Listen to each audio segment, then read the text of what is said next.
Mile Zero Fest. I am Drew Kennedy. This is the Hemingway House. We're going to take a tour and see where one of America's most celebrated authors did a bulk of his work. So follow me. Nailed it. So one of the things that Hemingway liked about this house is that lighthouse right there. Because after a night of enjoying himself on Duval Street, probably Sloppy Joe's, he could look up and get his bearings and stumble in the right direction to get himself home for the night. So this house originally built by a sea captain, Asa Tiff right there. When the Hemingways got to Key West, they found this place abandoned and it had been abandoned for almost 40 years. So they engaged in an extensive renovation and turned it into their home. And Ernest Hemingway lived here during the 10 years of his life, ended up doing a majority of his writing here. So 70% of what we have from Ernest Hemingway, he wrote in this house, built by a sea captain. You gotta trust a sea captain that knows how to build a house, right? So they moved in. I don't know if he drank a lot of beer, but I know he liked to drink. So I am certain that at some point, some particular alcoholic concoction that helped fuel one of the great American writers came right out of this baby, right here. Waking up every morning in a place like this, the light is incredible. Tall ceilings, big windows, you got a wraparound porch. I could imagine that even with a bit of a hangover, you'd be ready to get up out of this bed and get to work. Pretty cool. Wake up early, drink your coffee, get your writing in, and then go out and see the world and get inspired, or catch fish, or a buzz, or whatever. That's what we do. This is my favorite spot.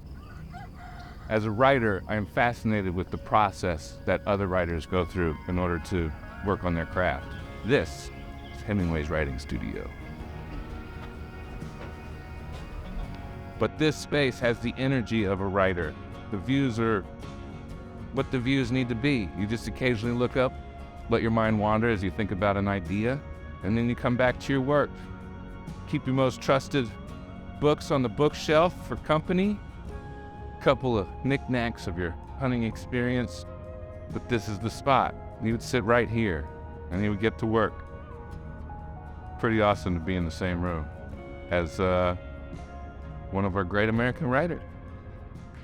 So, Hemingway left his house in Key West to go cover the Spanish Civil War with this new lover. Well, I don't know much about his personal life, but I bet it pissed his wife off. Hemingway was a man's man. He used to have a boxing ring right here, and he would challenge people to come fight him. Well, when he left to cover the Spanish Civil War for 13 months with his new lover,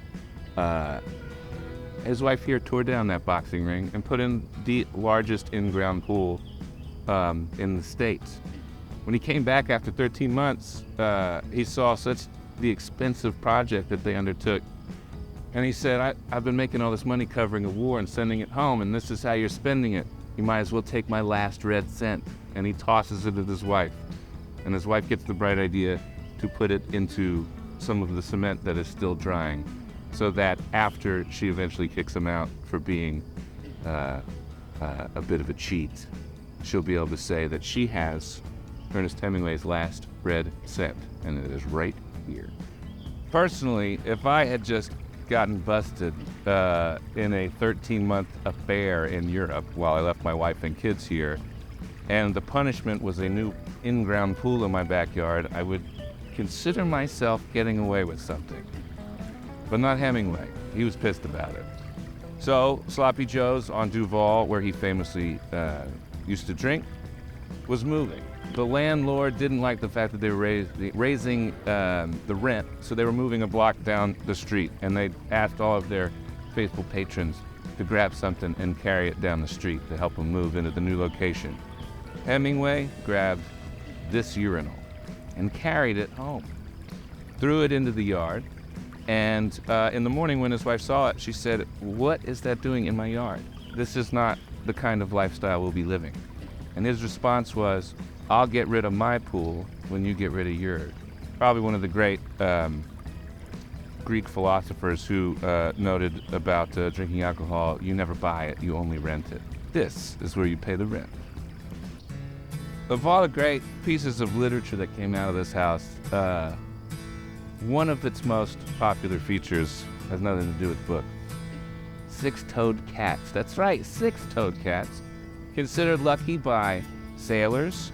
They would keep the mice at bay on the ship, keeping disease down for their crew. And six-toed cats are lucky. So after befriending a sea captain here in Key West, his kid was gifted with a six-toed kitten. And now there are 57 of them wandering the grounds here. But right there, toe number 6. What's up? They're everywhere, and they're good luck. So this is the Hemingway house. I hope when you're in Key West, you'll take the time to come visit it, because it's really an amazing place. And if you're a fan of writers at all, just the energy of this place is definitely something you need to experience. So thanks for tagging along. I'm Drew Kennedy. This is the Mile Zero Festival, and we're at Hemingway's house with the six-toed cat. That was great. Thanks. It just came up with it.